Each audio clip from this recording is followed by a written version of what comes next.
बिस्मिल्लाहिर्रहमानिर्रहीम। आज ये इलेक्ट्रॉनिक मार्केट के सदर और सेक्रेटरी साहिबान के साथ और दीगर अफसरान के साथ यहाँ पे मैंने हाज़िरी दी है रीगल चौक के पास, जहाँ पे 34 दुकानें जल गई हैं और कुछ वेयर हाउस और स्टोर्स जल गए हैं। और मुझे ये पता चला है कि आग लगने के बहुत देर तक के बाद भी सिंध हुकूमत के टेंडर्स, फायर टेंडर्स यहाँ नहीं पहुँचे थे, तो कोई मदद नहीं करी। ये तमाम इम्पोर्टेड माल था, लीगली इम्पोर्टेड माल था, सेल टैक्स पेड माल था, तो इस पे अरबों रुपए का नुकसान हुआ है। कम से कम 1 अरब रुपए का माल जला है। इसके अलावा कुछ करेंसी जली है, पाकिस्तानी करेंसी भी जली है, कुछ डॉलर्स वगैरह भी जले हैं, कुछ और चेक बुक वगैरह कागजात वगैरह जले हैं।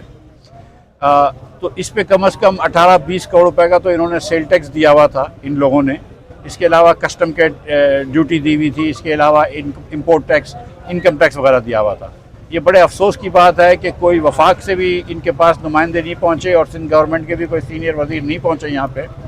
और मेरी दरख्वास्त है सिंध गवर्नमेंट से, और वफाक से दरख्वास्त भी नहीं बल्कि मेरा एक डिमांड है इनसे कि इन लोगों के नुकसानात को पूरा करे जाए। ये छोटे दुकानदार हैं, इनकी वजह से कराची चलता है, इनकी वजह से सिंध चलता है, इनकी वजह से पाकिस्तान चलता है, इनकी वजह से नौकरियां मिलती हैं लोगों को, इनकी वजह से टैक्स मिलता है FBR को।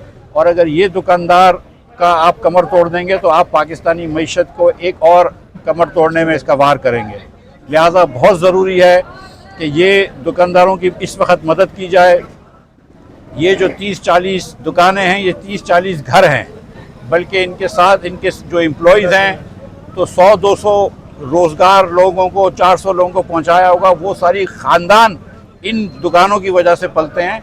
तो ये बहुत ज़रूरी है कि इन दुकानों के दुकानदारों के आंसू पोंछे जाएं। और मैं इल्तिजा करता हूं कि सिंध हुकूमत और वफाकी हुकूमत इसके ऊपर, इस बात के ऊपर कोई नोटिस ले और इसका जल्द सद्देबाब करे।